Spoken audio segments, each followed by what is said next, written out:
there are all sorts of ways of factoring. And the first method of factoring that we use is we call it by using the greatest common factor. That's what we always start with, GCF, looking for the greatest common factor. And then from there, we have other different scenarios. For example, we have difference of squares. For example, x squared minus 25. That's something that factors. We also learn that the sum and difference of cubes factor. For example, x cubed plus 27. That factors, and so does x cubed minus 27. But the sum of squares doesn't factor. Sum of squares doesn't factor. We also have trinomials that factor, like x squared minus 2x minus 8.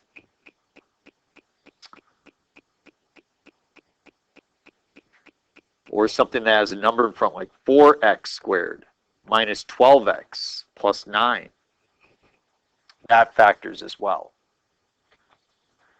And we're going to try not to get into too many situations where we have polynomials of 4 terms, but we have another one that we call grouping is an option, grouping. And we'll work with that later on. But today we want to look at a broad overview of factoring options. And we start this one by looking for the greatest common factor.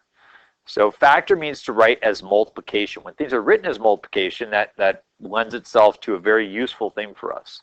So what do you see as the greatest common factor among 10 and 18? Just 2. So when we factor out a 2, we write it as 2 times what is 10x? 5x. And 2 times what is 18? 9. And that is factored. The first step to factoring is always take out the greatest common factor, every single time. Among 12, 2, and 6, you can see that the greatest common factor is 2, but this time I can take out some of the x's. How many x's do they share in common? Do they share an x? X squared they share in common. So I can take out an x squared. 2x squared times what is 12x to the 4th? It'll be 6x squared. And then 2x squared times what is 2x cubed? It would just be x. And 2x squared times what is 6x squared? It would be minus 3. And that is factored using a greatest common factor method. Number 3 is a good example to try to make a point. What do they share in common? 2. So take out the 2, and they don't have a variable in common, and so some people might write this as such. They might write, say, 2x cubed, and then the 2 is gone, and then you have a 3y cubed. Is that correct?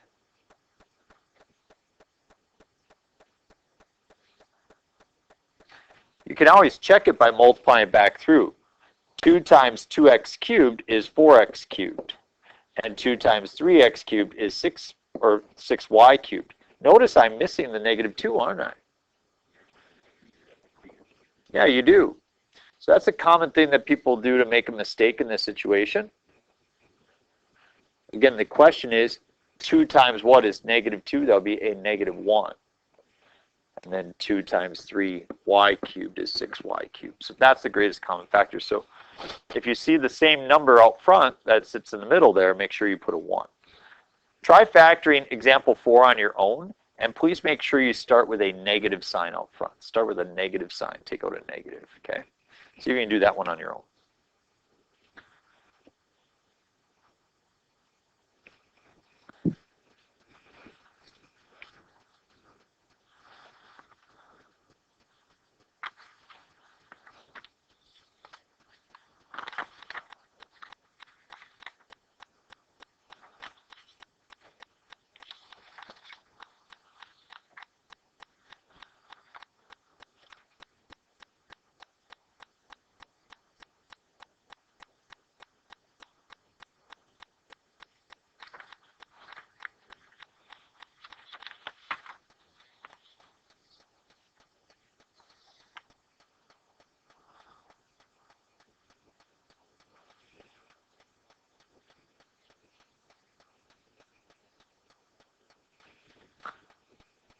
You should take out a -2, a positive x, a y, and a z. As you take out the -2, that's a 6. X will leave me with x squared. Y will leave me with y. That'll be a plus then 10. X leaves me with x. There's no y left. You should have a z to the 4th. You take out a -2. This is a -5. Be a y to the 3rd and a z to the 6th. And that's my result. Any questions on that one? Okay, flip it on over.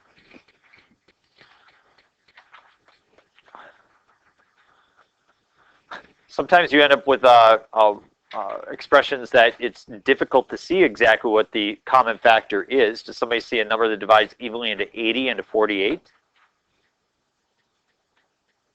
What do you see? 4? We could try 4. I'm going to take out a 4 and an x. And I'm left with 20y minus 12. And you realize that you took out a common factor, but you did not take out the greatest common factor. What else can you take out of 20 and 12? 8 divides evenly. You could have taken 8, yep, but you could even take a bigger number. What is the number divides both evenly into 20 and 12? 4 divides evenly into 20 and 12, right? So notice now you have 4x times 4. When you take that 4 out, you get a 5y minus 3. So you took out 4 twice. So what number should I have out front then? 16. So if you don't see the number right away, you can take out multiple sets and multiply them together. And then as I said before, whenever you see a negative in front, it's always a good idea to remove that negative right away. That's kind of common practice. I take out a -5d, and I'm left with just positive d minus 3.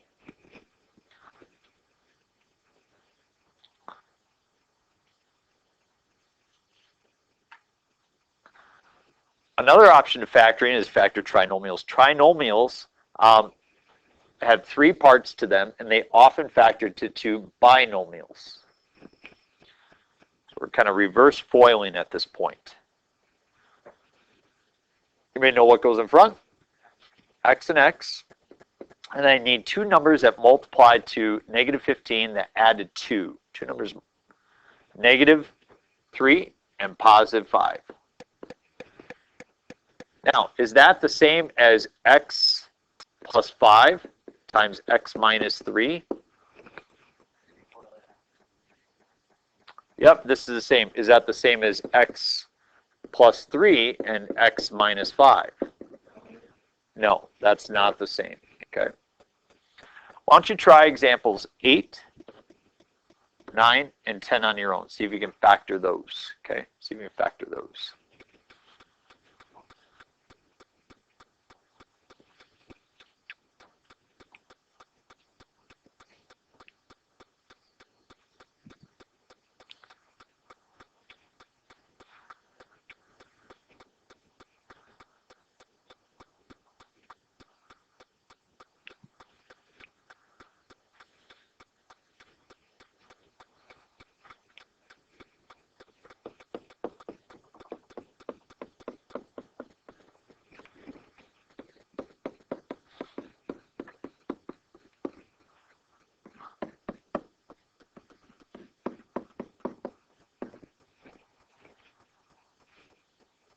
All good with 8, 9, and 10?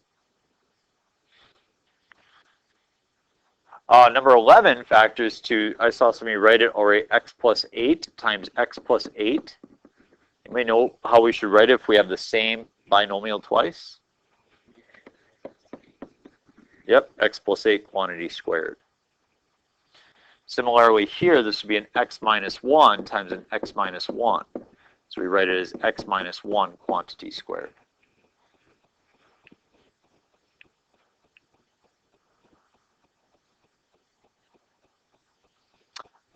Been watching you guys do some of your factoring, so I have times where when we go through factoring that I would say about 1/3 of the class really struggles with it. So You guys are pretty good at some of your skills here. Factor the difference of squares, and so I'm going to rewrite this as x squared plus 0x minus 1. So that's how you could think of the difference of squares. The question is, what multiplies to negative 1 and adds to 0?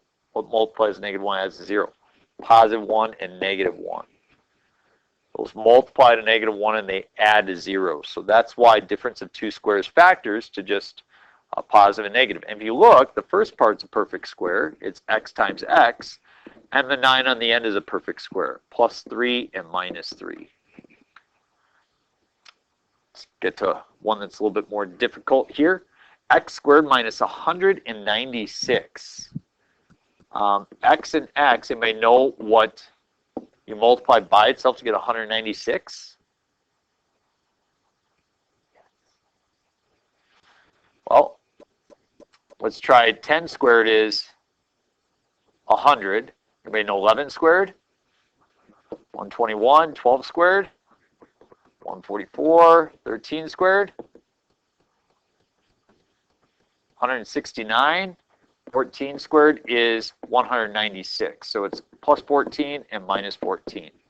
So we'll get to that point where you guys can review those pieces as well. Sorry that these kind of run together here. The next one is 4x squared minus 81. So what do I put at the front now? 2x and 2x. What do I put on the end? Negative 9 and positive 9. Yeah. And then this one, yep, you can take out a 10x squared and a 10x squared, and then what? Plus 6 and minus 6. And the last one, x squared y squared, will become xy minus 2 and xy plus 2.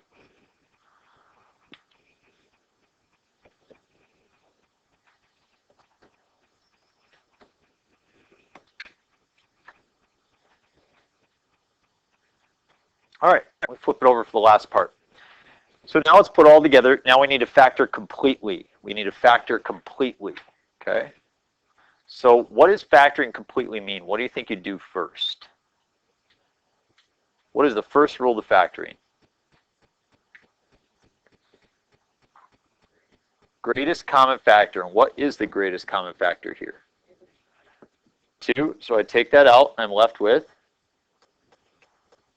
x squared, 5x, and 6. Now I factor again. 2 times what? X and x plus 3 plus 2.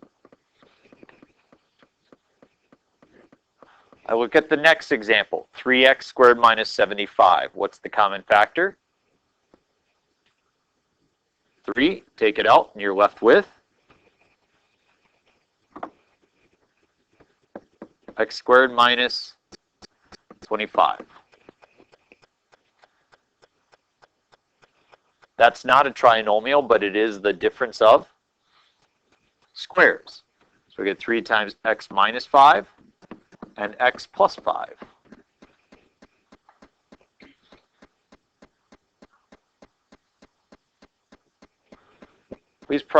Please try 21 and 22 on your own. See if you can try those two.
questions on 21 or 22?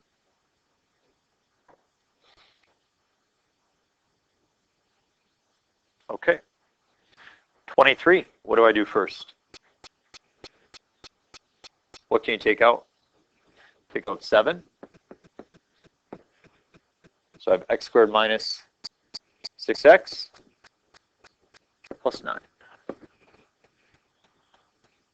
I have 7 times x minus 3 times x minus 3, otherwise known as 7 times x minus 3 quantity squared.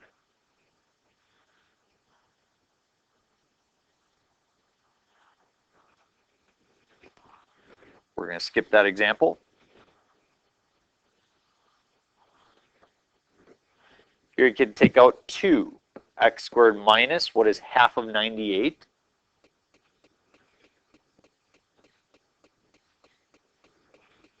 $49.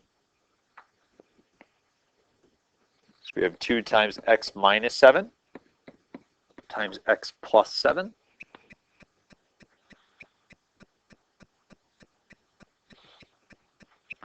26, we could take out an x. X squared plus 10x plus 25.